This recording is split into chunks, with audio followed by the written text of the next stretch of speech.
The Selfish Path to Romance. Download Chapter 1 for free at drkenner.com and at amazon.com. Shaheen, you're feeling guilty about divorcing your wife? Hello? Hello, Shaheen? Hi, how are you? Good. You're feeling guilty about divorcing your wife? No, it's not guilt. The reason I'm calling is because of anxiety. Okay. As well as anger. Yeah. In terms of guilt, I had a secondary question whether or not guilt has anything to do with feelings of responsibility. Oh, guilt has everything to do with your standards of what's good and bad. And I'm sorry? Yes, guilt is the emotion that tells me, Ellen, you acted against your own moral standards. Right. But sometimes, or many times, we feel guilty and we didn't earn it. We didn't do anything wrong, but we just are blaming ourselves anyway. Our standards Dr. are Kenner, off. I had a very difficult time hearing you. Could you speak up a little bit? Okay. So guilt means you're acting against your own moral standards, but we don't can you hear me now? Yes. Okay. We don't always set proper standards, so many times we suffer unnecessarily with unearned guilt that we have not earned. So you said that, tell me what's going on with your divorce that's causing the anxiety and anger.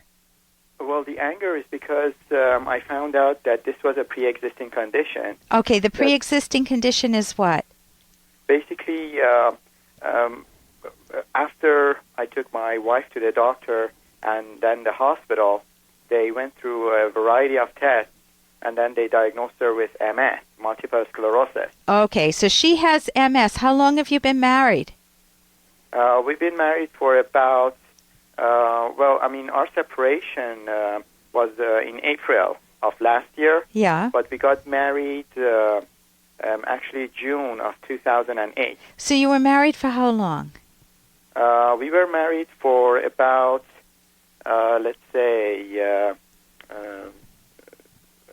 9 months. Okay, so 9 to 10 months. We only lived together for about a month. Okay, if I understand the story correctly then, you married your wife without knowing that she had MS. Yes, that's right. And you found out within a month, or you found out very shortly after you married that... Well, after we got married, we didn't live together for a while because she came from another country. Okay. And when she arrived, she was hospitalized within 4 days. Yeah. And the doctor told me that it is MS right away. And you think she knew it in MS. advance? Sorry? You think that she knew that in advance? Well, after being hospitalized for 16 days, and after the insurance that I had taken out for her went and investigated her past medical history, they found out that it was pre-existing, and they didn't cover her expenses. Okay, meaning that, so when they did the investigative work, or when you found out that she had it in this other country, what was the other country? Iran. Iran. Okay, so she came over with MS. You're thinking that she didn't have any health problems, and suddenly you're married to somebody who has very serious health problems. That's and right. You're angry because you think she lied to you. She knew it in advance? And just either she knew it or her parents knew. So, meaning that you feel set up. Oh, that's right. Well, I feel very angry because, that was something that I should have known. Had I known that she had MS, I probably wouldn't have married her. Okay. Did you know her at all before she came over, or was it an arranged marriage? Hey, I got to interrupt this because we've got to pay some bills. 30 seconds, that's it. A very quick ad, and then Ellen will be back. Romance. I wish I knew more about what girls want from a relationship. Boy, I wish I knew more about what I want. Where's that ad I saw?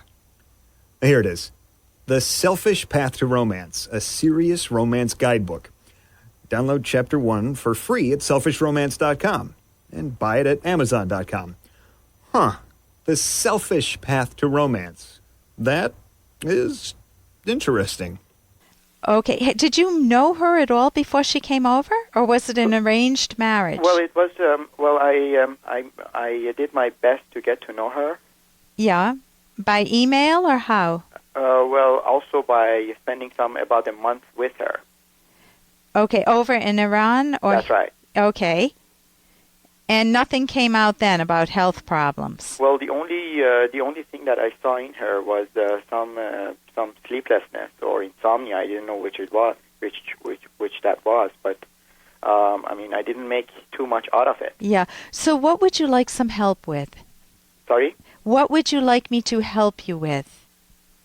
Why am I consulting you? Yes. What would you like? What question do you have that you would like me? Well, yes. How do I get over, first of all, the anger that I feel towards her and her family, as well as how do I overcome this anxiety? Because, a lot of things that I've been doing, they've been basically put on a back burner. I am behind in my work, in everyday life, and it's causing a lot of anxiety for me. When did combined with the fact that she might create greater liabilities for me. But you've divorced her. A lot of pressures from the hospital. Yeah. You've divorced her, I thought. I thought you were totally out of each other's lives now. Or do you? Yes, but when you bring someone over from another country, you sponsor her, and that creates a lot of problems. Okay. So you feel trapped. You feel tricked. What are your What are your options? Can you unsponsor her? I cannot. No, that's the problem. When does it end? Well. She arrived in February, so it's another 2 years and 1 month. So you have to sponsor her for 2 years and 1 month. Does that mean you have... in case there are other expenses, or in case she asks for help from the government or something, they may come after me. Okay. I think you need legal protection there, the best legal protection that you can find, and that's out of my field of expertise. I think in terms of your anger and anxiety, you want to focus it on protecting yourself and see if there's any way, if there's any way that you can undo the injustice. If you don't want to be married to her, if you don't want the responsibility of her, if you feel that you were deceived by her parents because it was pre-existing, then you have every right to try to pursue legal means to cut ties with her and her family. Right. And that's a legal issue. In terms of the anger, you want to use it to motivate you not to get revenge at her family, because that's just going to complicate your life, but to focus it on how can you minimize the burden for the next two or so years that you have. 2 years will go by fairly fast, and then you're free of her? Yes. So you want to keep your mind focused on what you can do then, knowing that it's not going to last forever, luckily. The anxiety means there's uncertainty. And the uncertainty is how do you deal with it, which legal advice will help you with. For more Dr. Kenner podcast, go to drkenner.com and please listen to this ad. Here's an excerpt from The Selfish Path to Romance, the Serious Romance Guidebook by clinical psychologist Dr. Ellen Kenner and co-author Dr. Edwin Locke, who's world famous for his theories in goal setting. Sharing information and problems, including fears, is another important part of communication. Honey, I worry sometimes that my business will fail and I'll leave you and the kids with nothing. This underscores a key issue that comes up in many marriages: finances. In the past, men typically took charge of finances and didn't want their wives to worry about them, leaving their wives in the financial dark. This traditional view is not necessarily based on bad motives on the man's part. It may stem from his protective attitude toward his wife. You can download Chapter 1 for free by going to drkenner.com, and you can buy The Selfish Path to Romance at amazon.com.